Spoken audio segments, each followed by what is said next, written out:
হে everyone, তোমরা সবাই কেমন আছো? আশা করি সবাই খুব ভালো আছো। তো আমরা রেডি হয়ে গেছি, যাচ্ছি ফিল্ম দেখতে। হ্যাঁ, জুবিনদার ফিল্ম রই রই বিনালে, যেটা দেখার জন্য তো অপেক্ষা করছিলাম অনেক দিন থেকেই। মানে কবে রিলিজ হবে আর কবে দেখবো। আর অলরেডি টিকিট বুকিং তো এক সপ্তাহ আগে থেকেই শুরু হয়ে গেছিলো, যেটা নর্মাল ফিল্মে হয় না, মানে একদিন দুদিন আগেই হয়তো স্টার্ট হয়। তো যাই হোক, আমরা পল্টন বাজার গুয়াহাটিতে চলে এসেছি গ্র্যান্ড সিনেতে। ওখানে তো আমাদের শো টাইম ছিল 6:30 থেকে। তো আমরা টাইমের আগেই পৌঁছে গেছি। তো তোমাদের সাথে শেয়ার করি যে মায়াবিনী জুবিনদার ফ্রেম। এখানে তো সব বড় বড় যত ফিল্ম আছে এখানে সব ফ্রেম করে লাগানো হয়, মানে ফিল্ম হোক বা কিছু ডায়লগ দিয়ে ফিল্মটার, আদামাচি সাটাকলি এরকম।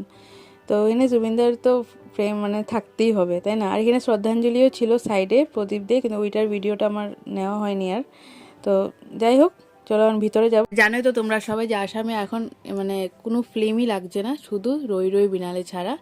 1 মাস আই থিঙ্ক এইটাই চলবে, তারপর তো অন্য ফিল্ম লাগলেও জুবিনদার ফিল্ম থাকবেই, কারণ সবাই তো দেখতে চায়।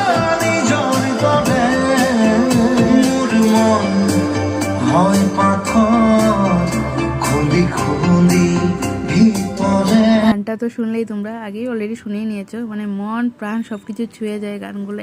সে বার্কার এক মানে আলাদাই কিছু ভয়েস ছিল জুবিনদার ভয়েস, যেটা সত্যি আর কখনো পাওয়া ইম্পসিবল, মানে শব্দ ছাড়া। তো এইদিকে ইন্টারভেলও গেছিলো ওই যে কিছু খাওয়া দাওয়া আনতে, এনেছে ঠিকই, বাট একটু বেশি নিয়ে এসে গেছিলো আমাদের দুইজনের হিসাবে আর কি, মানে 3-4 জন খাওয়া যাবে এইটার মানে কোয়ালিটি। আমি বলছি কি ফিল্ম শেষ হয়ে যাবে, বলতে আমাদের খাওয়া শেষ হবে না। যাই হোক,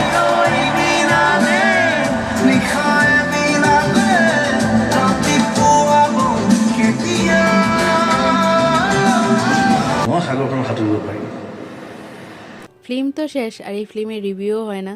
যারা তোমরা জানি আমি সবাই দেখেছো, একদম মানে অসাধারণ একটা মুভি। যেরকম গানটা সুন্দর, একদম সেম টু সেম মুভিটাও এতই সফট, এতই মিষ্টি, কোনো হাইপার নাই, কিছু নেই যে মারপিট করছে, একদম মানে একদম কীরকম একটা মানে সিচুয়েশন ক্রিয়েট করে, এরকম কিচ্ছু নেই, একদম গানের মতন সফট ফিল্ম। আর এই ফিল্মে তো পাইরেসি করতে মানা করেছে, আর আমি এই ভিডিওগুলো দিচ্ছি জাস্ট যেগুলোই দিয়েছি এগুলো অলরেডি ইউটিউবে আছে। বাকি কোনো ফিল্মের সিন আমি এখানে আপলোড করিও নি, আর কেউ যেন না করে এটাই আশা করছি। এখন বাস এটুকুই অপেক্ষায় থাকবো জুবিনদা যেন জাস্টিস পায়। বাকি কোনো না কোনো দিক থেকে তো সাজা পাবেই, যারা জুবিনদার সাথে এরকম করেছে, যে মানুষটা এক মানুষের জন্য এতটা করতো সব কিছু। তো একজন সিঙ্গার, প্রডিউসার, মানে অ্যাক্টর কি না ছিল উনি। এই ফিল্মটার যে রিলিজ হয়েছে, আমরা যে এত ভালোবাসা দিয়েছি ফিল্মটাতে, এটা জুবিনদা নিশ্চয়ই উপর থেকে দেখছে আর খুব বেশি খুশি হয়েছে জানি আমি।